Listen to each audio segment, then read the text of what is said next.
Hoje eu vou ensinar você a ser igual a Vandinha Adams na prática.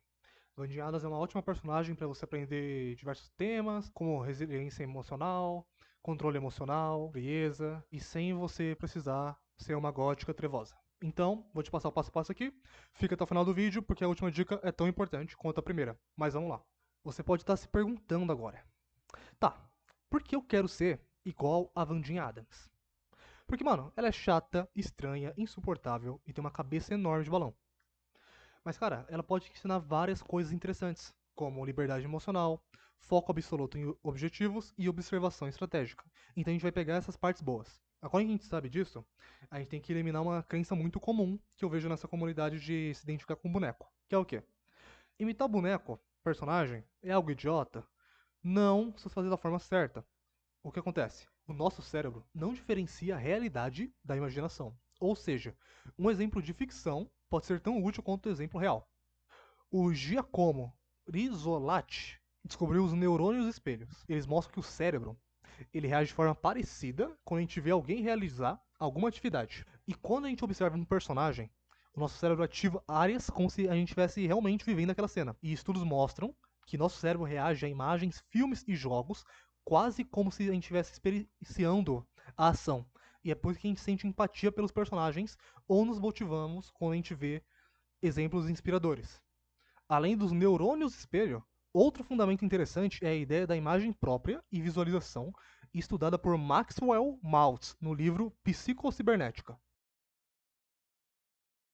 O Maltz, ele era um cirurgião plástico e rolava o quê? Ele pegava muitos pacientes e ele via que os pacientes que ele fazia cirurgia plástica, tipo, mexia no olho, no nariz, na orelha, esses pacientes eles ainda se sentiam feios mesmo após a cirurgia. Então, tipo, por mais que o cara tivesse com o olho perfeitinho, o nariz certinho, a boca certinha, tudo mais, o cara ainda se sentia feio, por mais que ele tivesse feito os procedimentos estéticos. Ou seja, o que ele concluiu disso? Que a autoimagem no cérebro tinha mais peso do que a realidade física. Então, como a pessoa se via e se comportava, tinha mais peso do que de fato ela aparentava ser no espelho. Então, ele argumenta que o nosso sucesso, comportamento e hábitos são profundamente influenciados pela imagem que a gente tem da gente. Se a gente conseguir internalizar mentalmente um comportamento ou postura, o nosso cérebro começa a programar o corpo e as decisões para agir de forma coerente com essa imagem.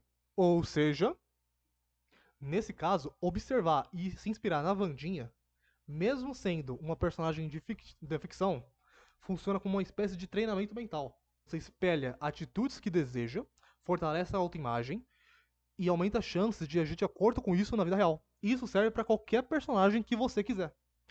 Um exemplo pessoal meu é que eu sempre fui uma pessoa muito tímida e tinha dificuldade em interagir com as pessoas. Mas eu comecei a me inspirar em técnicas de socialização que eu percebi no Light Yagami, no Death Note.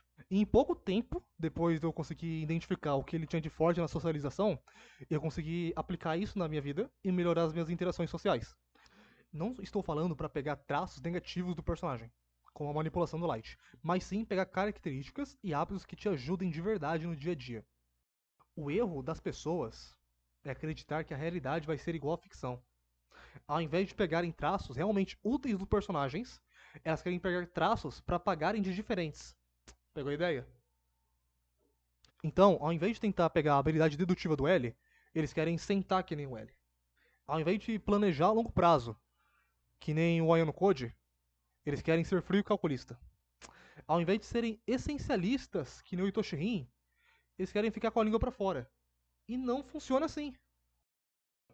Se não tem aplicação útil na sua vida, o comportamento não deve ser aprendido ou imitado. Não é sobre fingir ser tal personagem, é realmente incorporar traços positivos deles no seu dia a dia para melhorar a sua vida. E como a gente faz isso? Primeiro de tudo, a gente tem que aprender como pegar os conceitos certos de cada personagem.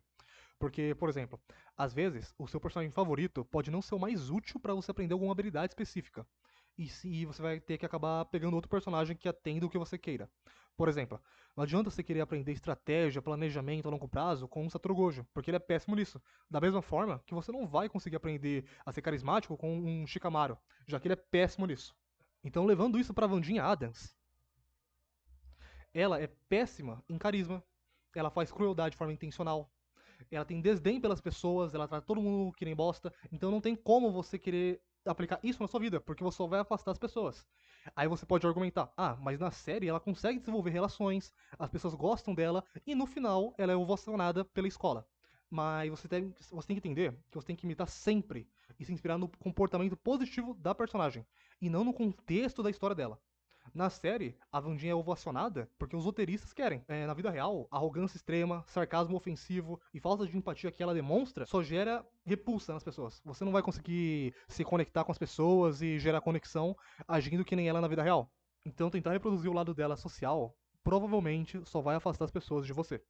Claro, você pode tentar fazer isso na vida real, só que você vai perder amizades, relacionamentos, oportunidades e ninguém vai querer ficar perto de você. Entendi que devo pegar as qualidades dela, mas quais qualidades a Vandinha Adams pode nos ensinar?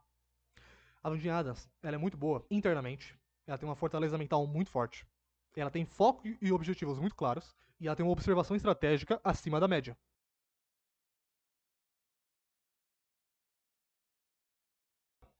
A Vandinha, ela é muito desapegada da validação externa. Ela não deixa o ego dela ser afetado por comentários negativos e fofocas das outras pessoas. Por quê? Porque o valor interno dela é muito bem definido, para se abalar com qualquer crítica boba que os outros façam com ela.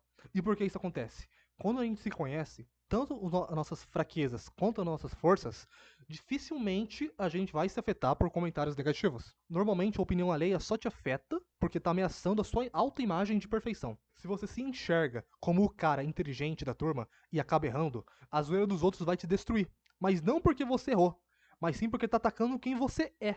Quando você se apega demais à sua autoimagem de perfeição, qualquer crítica vira ameaça. Isso te impede de lidar com as situações de maneira mais inteligente. Mas tem solução. Primeiro, você tem que reconhecer seus pontos fracos, antes que os outros apontem eles pra vocês. Se você é ruim em alguma coisa e sabe disso, quando alguém criticar esse ponto, você não vai ficar afetado, porque você já tem consciência da fraqueza. Então se a pessoa falar, nossa, você não sabe fazer tal coisa, pô, já sei disso, eu sou ruim nisso, eu tô aprendendo. Então você não se afeta tanto com essa crítica. A crítica só funciona quando você não se conhece o suficiente. Por exemplo, se estão falando alguma mentira sobre você, então não é verdade. Logo, você não tem que se preocupar. E se estão falando alguma verdade sobre você e você tem consciência disso, por que se importar? Se te chamam de careca e você é careca, o que tem pra se preocupar? Você já sabe disso. Você tem que separar o que tá no seu controle com o que não está. Se tá no seu controle, você melhora. Se não tá, você aceita. Assim como a Vandinha, você tem que ser frio diante das críticas. Não gaste energia com aquilo que você não pode mudar. Tá, você é careca, você tem como mudar isso? Se sim, você faz alguma coisa, se não, você aceita. E vida que segue. Essa é a verdadeira blindagem psicológica. Outro conceito também que a Vandinha usa é que ela transforma críticas em combustíveis. Críticas são ótimas informações de pontos onde você está ignorando. Por exemplo, se dizem que você é desorganizado, em vez de ficar ofendido, pega isso como sinal de que você precisa melhorar o seu método de organização. Mas claro, sempre separe uma crítica boa de uma crítica ruim. E como faz isso? Normalmente, uma crítica boa vai vir dessas três opções. Ou vai vir de alguém que já vive o que você quer viver, então faz sentido ouvir a pessoa. Se vem de alguém que está indo para onde você quer ir, porque a pessoa pode te dar dicas. E se vem de alguém que já passou por isso e pode te alertar sobre os erros, porque é sabedoria. Todo o resto é só opinião sem fundamento ou ruído de quem projeta frustração em você. Então não vale a pena ouvir, é só ruído. A Vandinha não se importa com a opinião da maioria das pessoas, porque a maioria não tem nada a acrescentar pra ela. O pessoal fala do estilo gótico dela, o pessoal fala do jeito antissocial dela, só que essas críticas não são de ninguém que esteja onde ela queira estar, não são de pessoas que ela valoriza o suficiente para ela ter que falar, nossa, realmente eu tenho que mudar. Não, são de pessoas irrelevantes. Ela ouve apenas o que importa para os objetivos dela, e você tem que fazer o mesmo se quiser ser parecido com ela. Não deixe qualquer pessoa entrar na sua fortaleza mental. E para isso, a gente vai pro segundo passo. A Vandinha não perde tempo com dramas alheios ou vícios inúteis. Ela não fica scrollando no Reels, no TikTok, ela não fica vendo conteúdo adulto, ela não faz essas coisas inúteis. Ela sempre tem prioridade total nos seus objetivos. Ao invés de gastar tempo com essas coisas inúteis, ela foca em estudar, nas suas estratégias e em gerar resultados. Quando a gente realmente tem um objetivo, tudo o que não nos leva até ele se torna ruído e distração. Se o seu objetivo é facilmente trocado por vícios ou conforto, ele não é um objetivo de verdade. O problema é que hoje estamos muito acomodados e sem foco em nada. Temos apenas desejos vagos. E quanto mais vago o desejo, mais fácil é se distrair. Quando a Vandia coloca algo na cabeça, ela vai até o fim e ignora tudo, porque tudo se torna ruído. Pesquisas de psicólogos renomados como Edwin Locke e Gary Latton demonstram que a definição de metas claras e específicas aumentam significativamente as chances de sucesso. Além disso, estudos indicam que adolescentes que estabelecem objetivos ambiciosos têm maior probabilidade de alcançar sucesso na vida adulta. Ou seja, não é papo de coach, é ciência. Quanto mais claro e específico for o seu objetivo, maiores as chances de você realmente conquistá-lo. Normalmente, um bom objetivo é claro e específico. Nada de coisas vagas, como eu quero estar bem de vida, eu quero ter muito dinheiro, eu quero ser feliz. Não, isso é muito abstrato. Você tem que ser específico no objetivo. Dinheiro? Pô, você quer ter exatamente quanto de dinheiro na sua conta? Relacionamento? Que tipo de companheiro você realmente quer do seu lado? Quanto mais específico e definido, mais chance de você começar a agir para alcançar ele. E agora que você já sabe como definir objetivos claros, vem outro ponto essencial: aprender a separar o que você quer do que você realmente precisa. Nem tudo o que você deseja é prioridade no momento. Por exemplo, se você quer uma namorada, mas você está desempregado, com a saúde ruim e viciado em conteúdo adulto, não é legal você colocar esse objetivo agora, porque você não tem uma base para manter ele. Se você colocar esse desejo como objetivo principal agora, você vai acabar desviando sua energia do que realmente precisa resolver primeiro. A regra é simples: foque primeiro no que você precisa para estar pronto para conquistar o que você quer. Resolva a base da sua vida primeiro: saúde, estabilidade, disciplina, e só depois foque nos desejos. Inverter a ordem é receita para frustração e dispersão. A Vandinha sempre foca no que constrói sua base antes de se preocupar com o resto. E é exatamente assim que você deve organizar seus objetivos. Seja essencialista nos seus objetivos. E agora o ponto que eu acho mais interessante nela, que é a observação estratégica. A Vandinha fala pouco, mas ela observa muito. Treinar sua visão para ler padrões de comportamentos e oportunidades é uma das melhores habilidades para se desenvolver e te dá uma vantagem injusta em qualquer local social que você esteja. Além disso, treinar a habilidade de escuta ativa vai te ajudar a tirar mais informações das pessoas e gerar mais conexão com elas. Normalmente, a gente começa a entender as pessoas pelos padrões de comportamentos que elas repetem. Quanto mais uma pessoa repete, mais você consegue perceber o que ela está como ela é e de começar a deduzir mais, mas não entra no caso aqui. Tem outros personagens melhores que fazem dedução e eu posso fazer um vídeo depois, mas.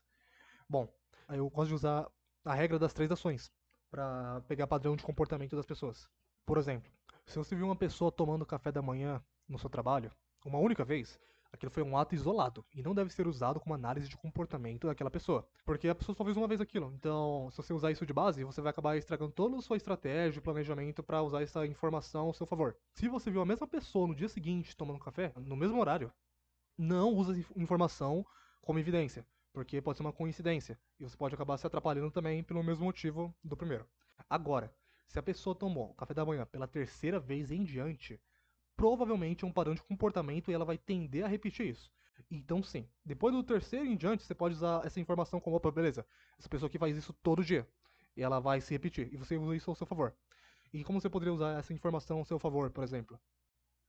Se você perceber que ele toma café todo dia às 9 da manhã, você pode chegar nele pra conversar e dar alguma ideia ou fazer algum pedido. Porque quando a pessoa tá acordada assim, logo de manhã, o cérebro tá mais desligado, a pessoa tá mais relaxada, ela tá mais mentalmente mais aberta e menos sobrecarregada. Então, a tendência é que ela tem aceitar sugestões com mais facilidade. Então, é um momento oportuno pra você, pô, pedir alguma coisa, pedir alguma ajuda, talvez, e coisa do gênero.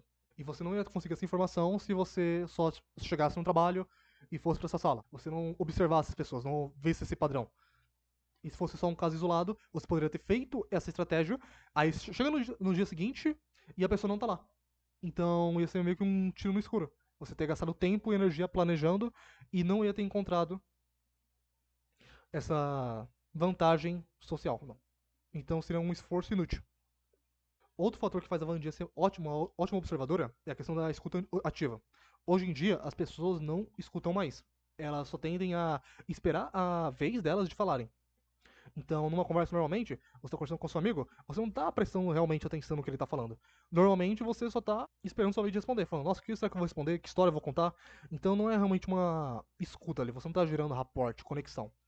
E fazer uma escuta ativa, de forma bem resumida, porque tem outros personagens melhores do que ela para explicar sobre isso, pode ser resumido em ouvir atentamente a pessoa e fazer perguntas abertas e engajar no assunto. Tipo, é só isso. As pessoas estão super carentes e desconfiadas hoje em dia. Não é todo mundo que presta. Então, se você escuta elas com atenção e se mostra interessado, você vai se surpreender com a facilidade com a qual elas se abrem e revelam informações, que nem contam para os familiares. Então, uma pessoa que escuta, faz perguntas, se interessa de verdade pela pessoa, a tendência é que você consiga gerar uma conexão mais rápida e até duradoura, dependendo de como você aplica. Além de você conseguir informações, você vai se tornar uma pessoa em quem elas confiam e você vai poder contar com elas para te ajudar nas situações. Já que as pessoas tendem a ajudar mais quem as valida e reforça a autoimagem delas. E além disso, que as escute de forma genuína também. E claro, se a pessoa começar a falar com você e você perceber que ela tem caráter duvidoso, você já faz um mapeamento de terreno e, mano, vaza. Então você nem se queima também. Você vai conhecer uma pessoa e ver que a pessoa é mau caráter, tem valores opostos ao seu, por exemplo. Ela faz coisas que você não concorda tanto. Então, ao invés de você gastar a cabeça com ela, não, você fala, opa, legal, já entendi, e você se afasta. E pronto. E vai ser até engraçado, porque já que você ouviu ela e validou ela, a tendência é que até essa pessoa que você normalmente não gostaria pode acabar te ajudando futuramente. Então você só ganha nessa brincadeira de escutar ativamente os outros. Aí você pode se perguntar, mas isso não é manipulação, não estou sendo falso? E não, escutar atentamente alguém e fazer perguntas abertas é uma forma de respeito e empatia. E a informação que você recebe serve para entender, se conectar e se proteger, e não para explorar ou prejudicar. Manipular é quando você força ou engana alguém para benefício próprio. Aqui você não está fazendo isso. Você está fazendo uma observação estratégica e escutativa para você conseguir mapear o terreno, melhorar suas relações, fazer mais amizades, alguns aliados, lidar com as pessoas. É meio que uma forma de autopreservação sua. Não é. Você não está querendo pisar em ninguém. O que você está fazendo aqui é literalmente inteligência estratégica. Você não está querendo manipular as pessoas, jogar elas por cima, não. Você está entendendo como se posicionar no jogo. Isso é totalmente válido, ainda mais hoje em dia. Mas bom, em resumo, se você quer ser com a Vandinha Adams, mano, conhece suas fraquezas, foca no que você pode controlar, não deixa a opinião dos outros ditar o seu valor, tenha objetivos claros e prioridades definidas para evitar distrações e etc. Saiba ler os padrões de comportamento das pessoas e ter uma escuta ativa para fazer aliados e identificar possíveis inimigos no ambiente. E agora, só para finalizar, eu sempre gosto de pegar o personagem, e linkar ele com alguma pessoa da vida real. Porque assim, meio que eu confirmo que, tá, a Vandinha faz tudo isso e tem uma pessoa na vida real que fez tudo isso. Então, provavelmente eu também consigo fazer. Sempre vai entrar naquela de, se uma pessoa conseguiu fazer, eu também consigo fazer. Dá para replicar. Então, eu separei pessoas que têm características semelhantes com a Vandinha Adams, as características positivas dela, na vida real. E vamos lá. Primeiro que a gente tem o Steve Jobs. Ele é um cara que reconhecia abertamente seus limites. Ele focava no que ele podia controlar e não gastava energia tentando agradar todo mundo. Ele era famoso por não se moldar, ele provocava, discordava. Ele tinha uma mente, tipo, legal, o pessoal tá meio criticando, mas eu tô focando no que eu controlo e tanto faz o que vocês estão falando. Assim como a Vandinha, o Steve Jobs reconhecia suas fraquezas, focava no que podia controlar e nunca deixou a opinião alheia ditar o seu valor. E você tem que fazer a mesma coisa. O próximo é o Walt Disney. Quando ele começou a criar o império dele, ele não se deixou distrair por críticas. Ele estava focado no que ele queria fazer. Ele queria fazer um império de animações. Queria fazer os sonhos dele virarem realidade. E ele só focou nisso. E esse foco extremo permitiu que, mesmo diante de falências e rejeições, ele continuasse avançando e transformasse a Disney no império global que ela é hoje. Assim como a bandinha, o Walt Disney sempre tinha objetivos claros e prioridades bem definidas. Tudo que não levava ele para o objetivo dele era ruído. Tudo ruído. O objetivo dele era forte demais para ele ficar distraindo, ficar no. Não existia TikTok na época, né? Mas ele não ficava se distraindo com bobeiras e focar toda a energia dele no grande objetivo dele. E por último, o Abraham Lincoln, que ficou famoso por ouvir profundamente até os seus opositores. Na Casa Branca, ele passava horas escutando conselheiros e pessoas comuns antes de tomar decisões. Foi a escuta dele que conseguiu levar ele ao poder. Essa habilidade fez com que ele conquistasse respeito de aliados mesmo em tempos de guerra civil. O Lincoln provou que escuta é uma forma de poder. E assim como a Vandinha observa em silêncio e mapeia as pessoas, ele usava escuta ativa para entender intenções, ganhar confiança e transformar inimigos em aliados. Tem outros personagens que fazem essa transformação de inimigos em aliados tão bem quanto a Vandinha, então eu posso trazer em outro momento. Mas bom, esses foram os 3 exemplos que eu decidi citar aqui, que têm características semelhantes com a Vandinha, e você pode se perguntar, mas eles são exceção da exceção. E é fácil pensar que essas pessoas, como a Vandinha, os líderes, o Lincoln, o Walt Disney e o Jobs, são exceções. Só que a questão não é você aplicar os resultados deles, que é uma empresa, um império de animações, ou ganhar uma guerra política. Não. A questão é você pegar os princípios e atitudes que eles aplicavam diariamente e colocar na sua vida. O que a Wandinha ensina e os líderes praticam está acessível a qualquer pessoa. É autoconhecimento honesto, é não se refém da opinião alheia, é ter metas claras e disciplina e foco. Todo mundo conhece alguma pessoa que começou com hábitos pequenos e mudou drasticamente. A pessoa começou a comer melhor, fazer uma dieta, ir pra academia, estudar um pouco mais e agora estão em resultados incríveis. E tudo por quê? Porque eles começaram com hábitos pequenos. O foco aqui não é você tentar ser extraordinário que nem esses gênios. É você praticar dia após dia os fundamentos que as pessoas como a Wandinha, o Lincoln, o Walt Disney e o Steve Jobs usaram. Se funcionou para eles sob alta pressão, funciona para cada um de nós nos desafios do dia a dia. Sim, os ensinamentos da Wandinha são totalmente aplicáveis na vida real. E você deveria colocar em prática o quanto antes para ter uma melhora na qualidade da sua vida. Bom, muito obrigado por assistir o vídeo. Se você quiser comentar alguma dica ou estratégia que você também percebeu com a personagem Wandinha ou algum outro personagem que você tem interesse, deixa no comentário para ajudar o pessoal. Se você tiver alguma recomendação de outro personagem para eu dar uma análise aqui, eu adoraria receber. Muito obrigado por assistir até aqui. Um forte abraço, deixa o like, se inscreve, ativa o sininho também e até o próximo vídeo.